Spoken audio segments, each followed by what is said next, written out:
గత వారం మనం కొనిపోబడటం గురించి రాప్చర్ గురించి నేర్చుకున్నామండి. ఈరోజు మనం కొన్ని సత్యాలు నేర్చుకుందాం.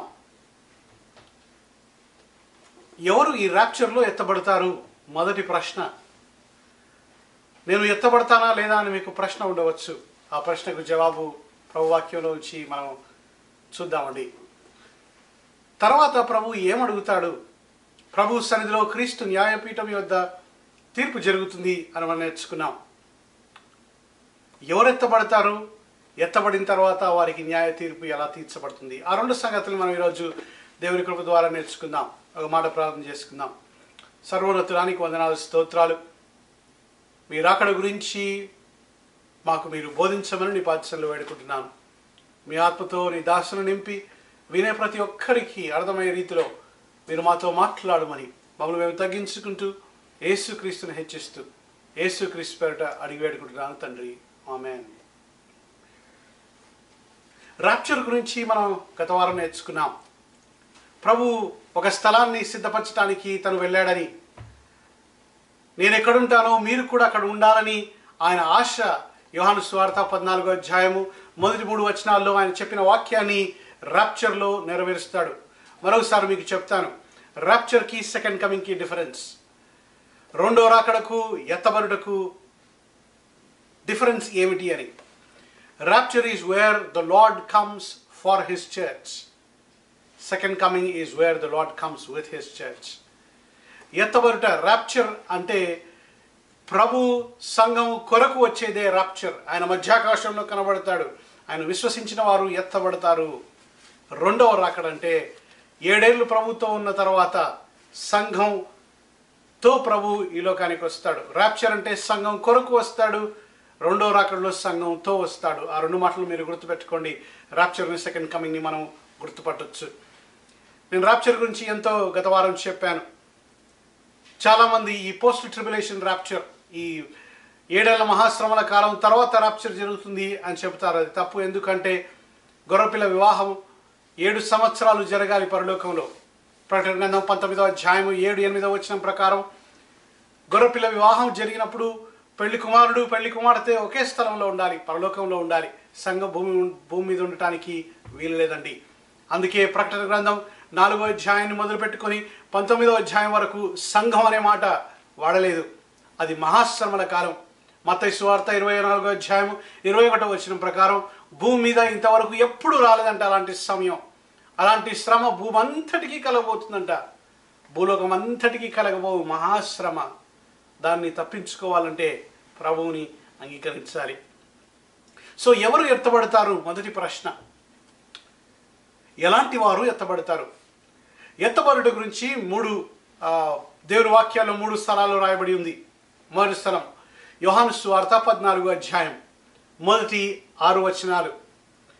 నేను మీ కొరకు ఒక స్థలాన్ని సిద్ధపరచవలుతున్నాను, తిరిగి వచ్చి నేను ఎక్కడుంటానో అక్కడికి మిమ్మల్ని నేను తీసుకొని వెళ్తానని ప్రభు వాగ్దానం చేశాడు.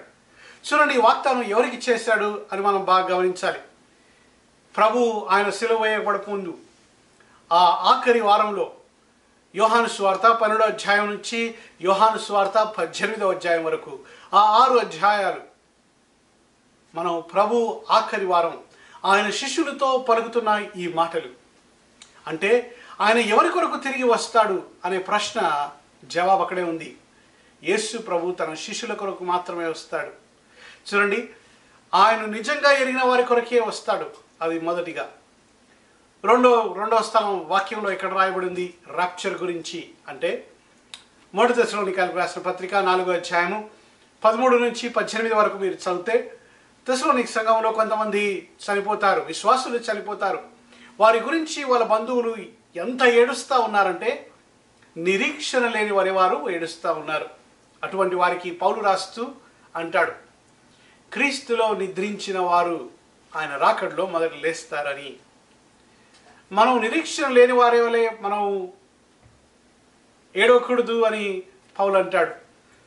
మనం తప్పకుండా ఏడుస్తాం. యేసు ప్రభు కూడా లాజరు చనిపోయినప్పుడు కొద్ది నిమిషాల్లో లాజరును లేపుతారని తెలిసి కూడా మరియతో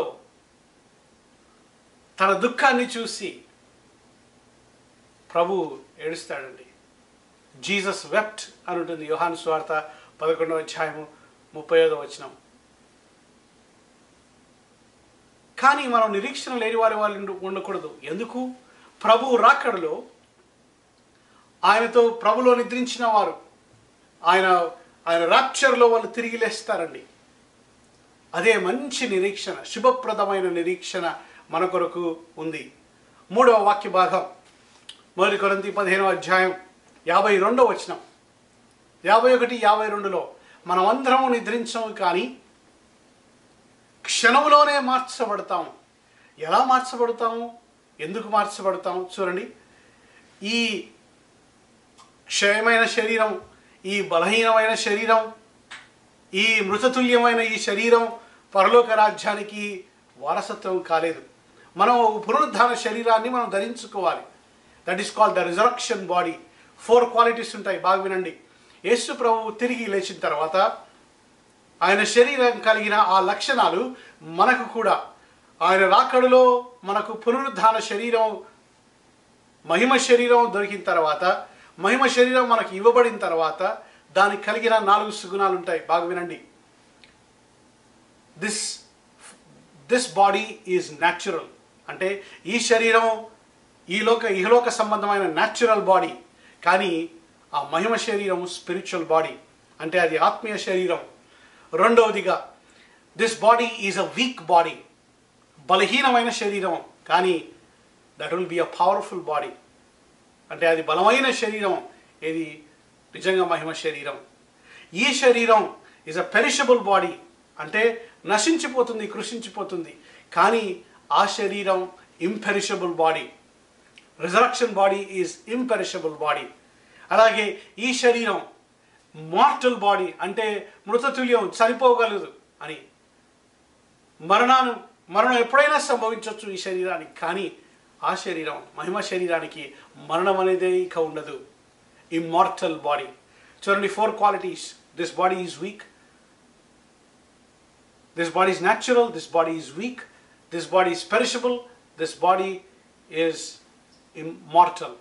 But the resurrection body or the glorious body, మహిమ శరీరం కలిగే లక్షణాలు ఇలా ఉంటాయండి. It will be a spiritual body, it will be a powerful body, it will be an imperishable body, it will be an immortal body that will live forever. అయితే ఎప్పుడు జరుగుతుంది, ఎలా జరుగుతుంది అని మీకు ప్రశ్న ఉండొచ్చు. ఎప్పుడు వస్తాడు ప్రభు మా కొరకు అంటే, ఆయన దొంగ వలె వస్తాడు.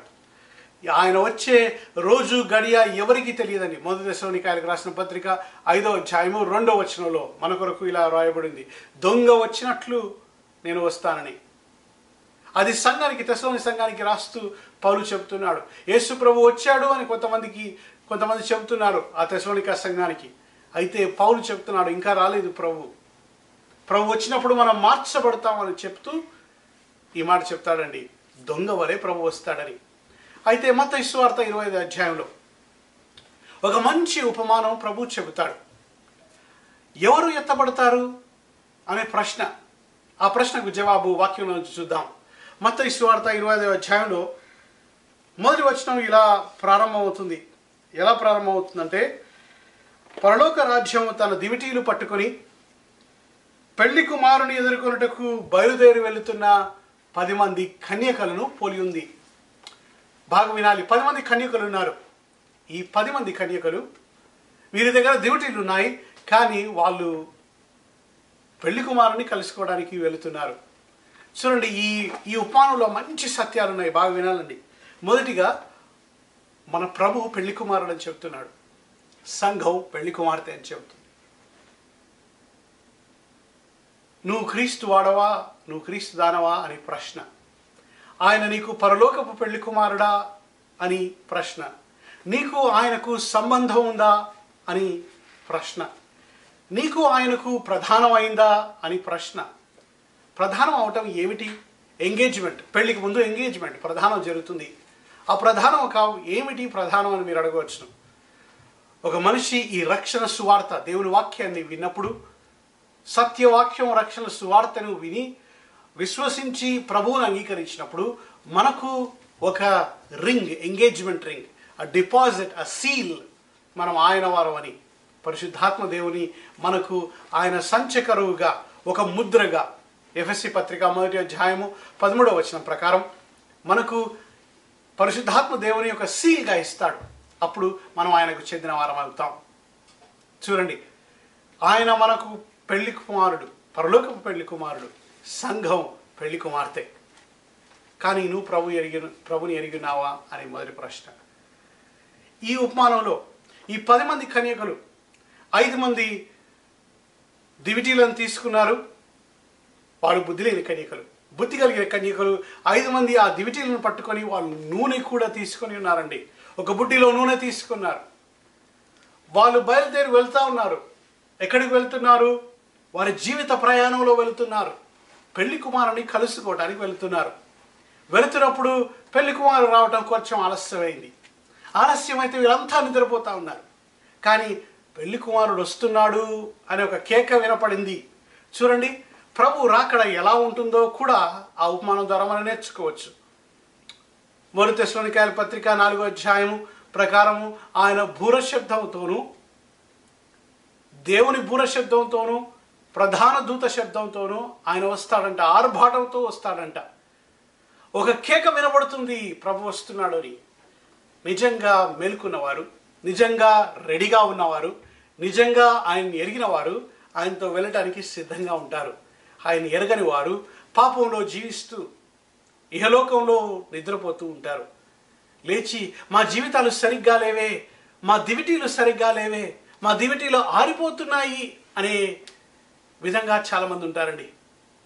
చూడండి, ఈ ఉపమానంలో ఎన్ని సత్యాలు ఉన్నాయో. ఆయన మనకు పరలోకపు పెళ్లి కుమారుడని, మనం మన జీవితం అంతా మన యాత్ర ఆయన ఎదుర్కోవటానికని, దాని తర్వాత మన జీవితమే ఒక దీపానికి పోలవడము, అంత మాత్రమే కాదు, ప్రభు రాకడ యొక్క అనౌన్స్మెంట్, ప్రభు వస్తున్నాడు అనే ఒక కేక వినపడిందంట. ఆ కేక గురించి చూడండి, ఎవరు ఈ 5 మంది బుద్ధిగల కన్యకలు? నూనెతో, దివిటీలతో పాటు వాళ్ళు నూనెను పట్టుకొని పెళ్లి కుమారుని ఎదుర్కోవడానికి వెళ్ళిపోయారు.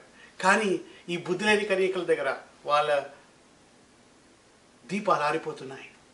మీ దీపం ఈరోజు ఎలాగుంది? వాళ్ళ దీపం ఆరిపోతుంది. అయితే వీళ్ళని అడుగుతున్నారు, మాకు కొంచెం నూనె ఇవ్వండి అని. వీళ్ళు అంటారు, ఇది ఉంది, మాకే సరిపోద్దమ్మా, మీరు పోయి వెళ్ళి కొనుక్కోండి అంటారు. వాళ్ళు వెళ్ళిపోయినప్పుడు పెళ్లి కుమారుడు వస్తాడు. పెళ్లి కుమారుడు వచ్చినప్పుడు బుద్ధిగల కన్యకలు మాత్రమే పెళ్లి కుమారుడితో వెళ్తారు. బుద్ధి లేని కన్యకలు విడవబడతారు. ఈరోజు ప్రశ్న, నువ్వు బుద్ధిగల కన్యకవా, బుద్ధి లేని కన్యకవా? ఈ బుద్ధిగల కన్యకలు ప్రభుతో వెళ్తారు. తర్వాత ఈ బుద్ధి లేని కన్యకలు వచ్చి తలుపు తడతారు. దేవా దేవా, ప్రభువా ప్రభువా, మా కొరకు ఆ తలుపు తెరవమంటే ప్రభు ఒక మాట అంటాడండి. మత్తయి సువార్త 25వ అధ్యాయంలో.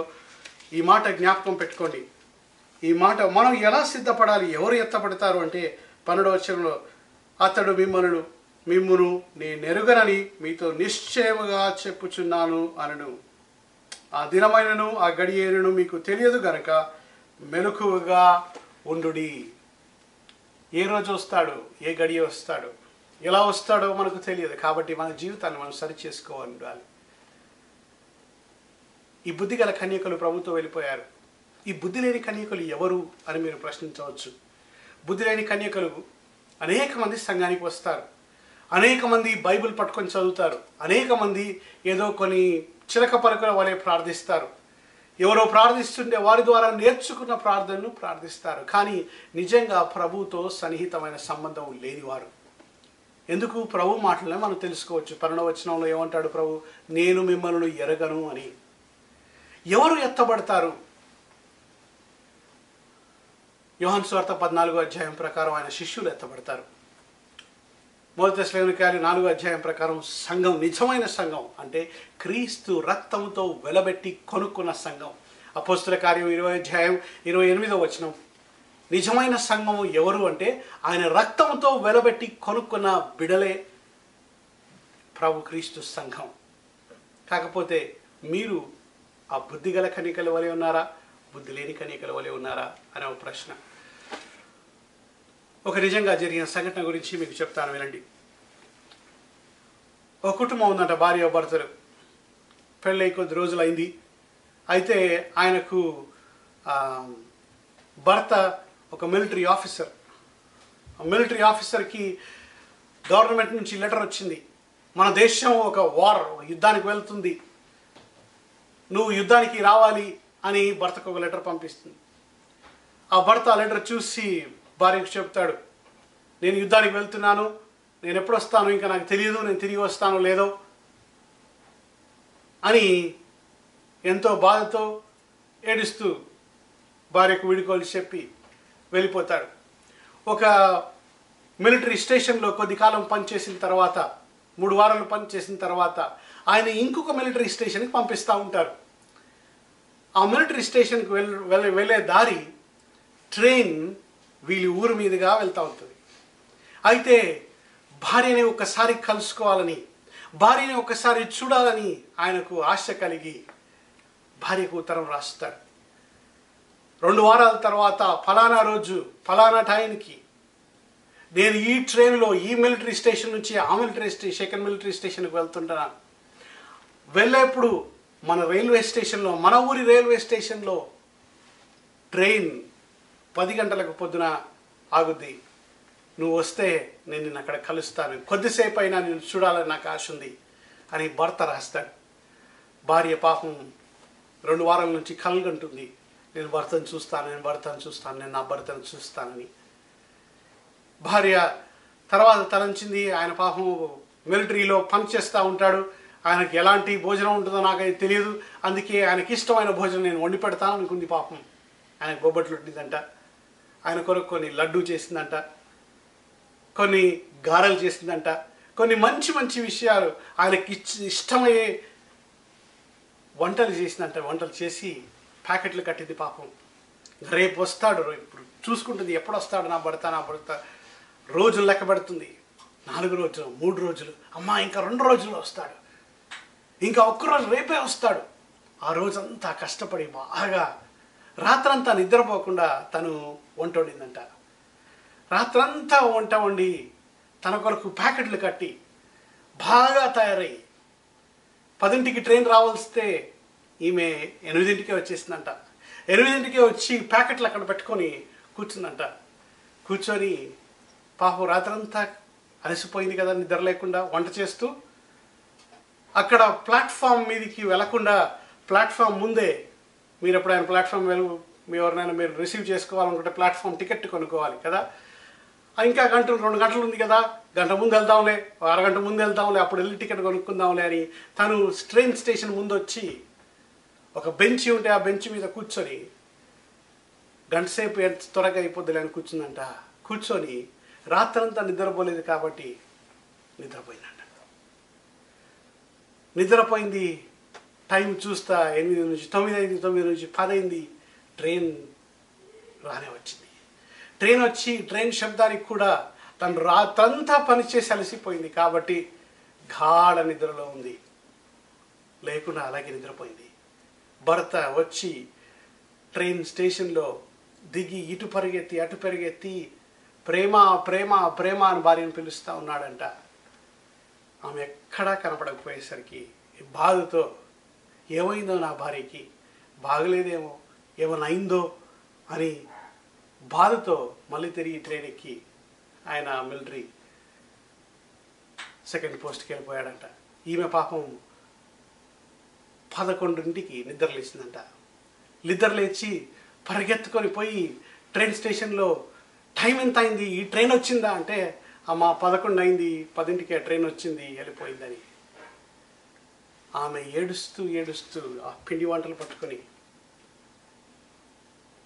ఆ చేసిన ఆ ఆహారాన్ని పట్టుకొని, చేసిన ఆ భోజనాన్ని పట్టుకొని, దీని కొరకు నేను నా భర్తను పోగొట్టుకుంటేనే, భర్త దీన్ని బట్టి సంతోషిస్తాడా, నన్ను బట్టి సంతోషిస్తాడా, ఆ ముఖ్యమైన ఆ ఆలోచన నాకు రాలేదే అని ఏడుస్తూ ఏడుస్తూ ఇంటికి వెళ్ళిపోయింది. తర్వాత కొన్ని రోజుల తర్వాత తన ఉత్తరం వచ్చిందంట, భర్త యుద్ధంలో చనిపోయాడని. దాన్ని ఆ బాధను తట్టుకోలేకపోయింది. నేను ఈ కథ మీకు ఎందుకు చెప్పానంటే,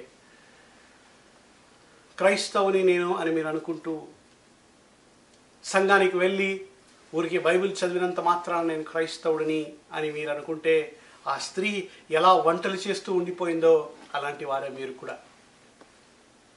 నిజంగా ఆయనతో మీరు సంబంధం కలిగి ఉంటే, నిజంగా ఆయన రాకడ కొరకు మనం ఎదురు చూస్తామండి. ఆయన రాకడ కొరకు ఎదురు చూసే వారికి నీతి కిరీటం ఉంటుందంట. 2 తిమోతి 4:8 ప్రకారం పౌలు అంటాడు, నా కొరకు నీతి కిరీటం పరలోకంలో ఉంది అంటాడు. నా కొరకు మాత్రమే కాదు, ఆయన రాకడను ఆపేక్షించు వారు ప్రతి వారికి నీతి కిరీటం దొరుకుతుంది అని పౌలు అంటాడు. నువ్వు ఎత్తబడతావా, నువ్వు విడవబడతావా ప్రశ్న. నువ్వు నిజంగా ప్రభుని ఎరిగి ఉంటే నువ్వు ఎత్తబడతావు. నువ్వు నిజంగా ప్రభుని ఎరగకుంటే నువ్వు విడవబడతావు. నీ జీవితంలో ఒకరోజు ఉండాలి, ప్రభువు నీతో స్పష్టముగా నీ హృదయాన్ని ఒప్పించి ఉండాలి. పరిశుద్ధాత్మ దేవుని ద్వారా నీ హృదయంతో మాట్లాడి ఉండాలి. నీ పాపాలు నువ్వు పశ్చాత్తాపంతో with repentance you should have asked the lord for forgiveness. అప్పుడే నీకు నిజమైన రక్షణ ఉన్నట్టు. అప్పుడు ప్రభు అంటాడు, నేను నిన్ను ఎరగను అని ఎప్పుడు అని నీతో అన్నాడు. అప్పుడు ప్రభు ఏం వాగ్దానం ఇస్తాడు తెలుసా? నేను ఎన్నడూ నిన్ను విడువను ఎడబాయను అంటాడు. దాని తర్వాత నేను క్రైస్తవుడని చెప్పుకొని చాలామంది ఈ లోక జీవితాన్ని జీవిస్తూ ఉంటారు. లోకస్తులకు క్రైస్తవులకు ఏమి వ్యతిరేకం ఏమి వ్యత్యాసం లేకుండా, ఎలాంటి డిఫరెన్స్ లేకుండా ఈ లోకస్తుల వలె జీవిస్తూ ఉంటారు. నేను క్రైస్తవునండి, ఫలానా రోజులు నేను ప్రభువుని అంగీకరించానని. వారి రక్షణను వారు క్వశ్చన్ చేసుకోవాలి. చూడండి, నిజంగా తిరిగి జన్మించిన వారు పాపంలో జీవించరు. 1 యోహాను 3:9 ప్రకారం ప్రభు నిజంగా ప్రేమించేవారు, నిజంగా తిరిగి జన్మించిన వారు ప్రభు కొరకు జీవిస్తారు. వారి క్రియలు, వారి ఆలోచనలు, వారి మాటలు, వారి జీవితమే వారి సాక్ష్యం. మీరు ఇతరులు మీ గురించి ఏమి చెబుతారు? మీరు ప్రభుని ఎరిగిన వారా? క్రీస్తు రక్తంతో మీ ప్రతి పాపం కడిగబడిందా? ప్రభు సన్నిధిలో మీరు పరిశుద్ధాత్మ దేవుని మీరు పొందుకున్నారా? పరిశుద్ధాత్మ దేవుని నింపుదల మీకుందా అని నా ప్రశ్న. మీరు ప్రభువుని అలాగే ఎరిగి ఉంటే తప్పకుండా మీరు ఎత్తబడతారండి. తప్పకుండా మీరు ఎత్తబడతారు. దేవుని మీద దీవించుగాక.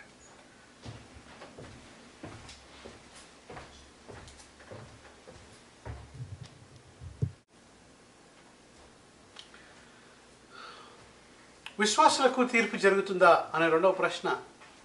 తీర్పు జరిగితే ప్రభు ఏమడుగుతాడు అనే ప్రశ్న.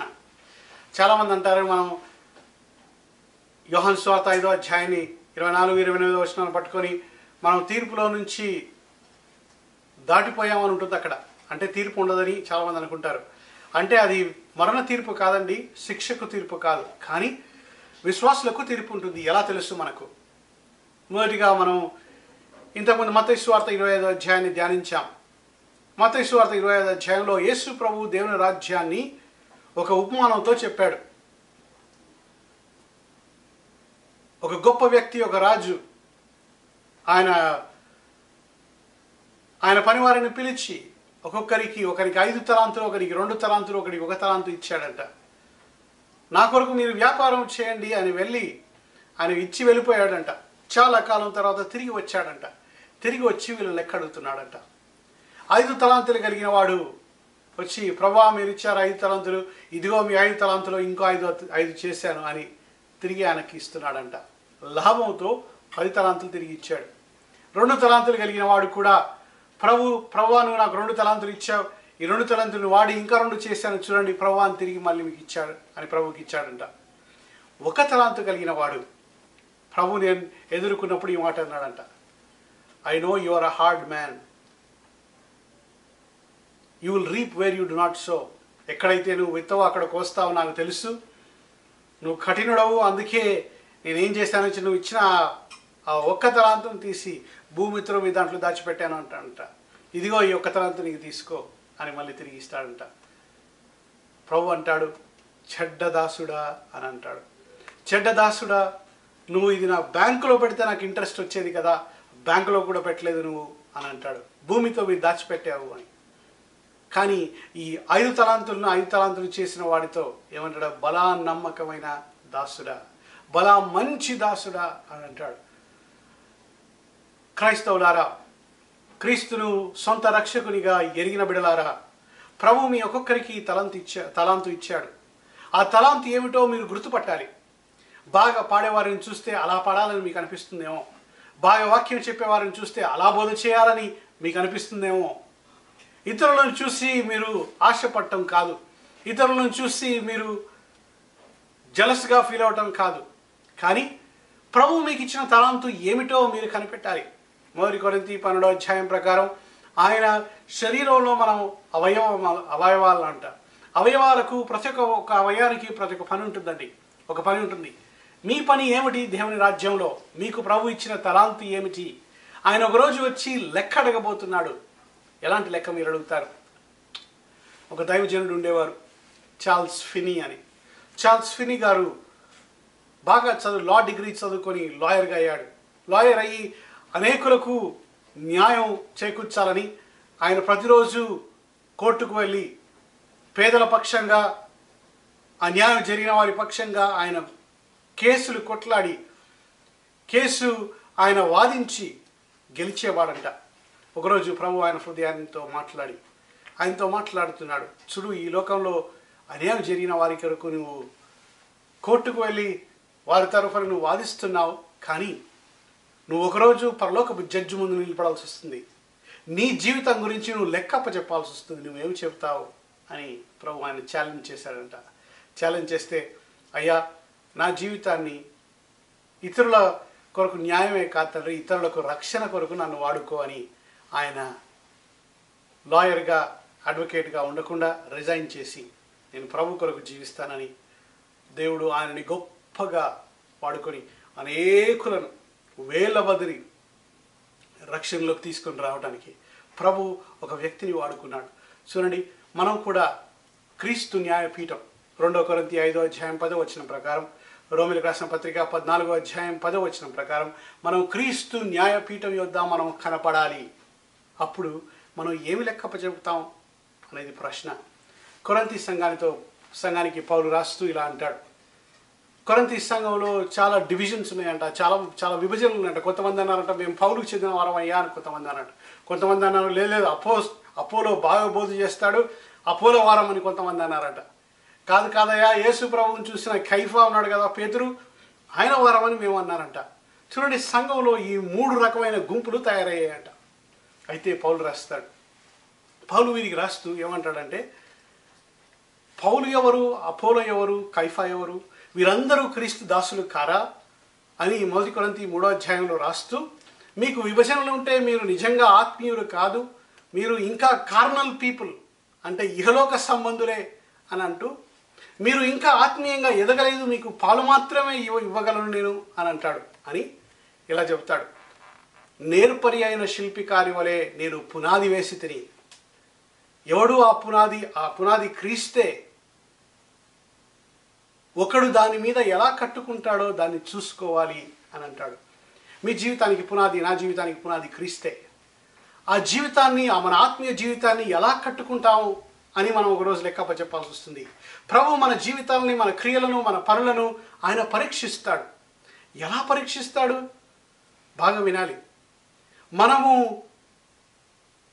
కర్రతో లేకపోతే కోయకారతో కడితే ఆయన అగ్ని పెట్టినప్పుడు కాలిపోతుంది. కానీ వెండి, బంగారం, వెలగల రాళ్ళతో కడితే అది ఎప్పటికీ నిలిచి ఉంటుంది. నీ పని ఎలా ఉంది అని ప్రశ్న. ప్రభువు నిన్ను ఎదుర్కొన్నప్పుడు నీ జీవితాన్ని గురించి అడగబోతున్నాడు. మత్తయి సువార్త 12వ అధ్యాయం 36వ వచనం ప్రకారం ప్రతి వ్యర్థమైన మాట గురించి ఆయన లెక్క అడుగుతాడంట.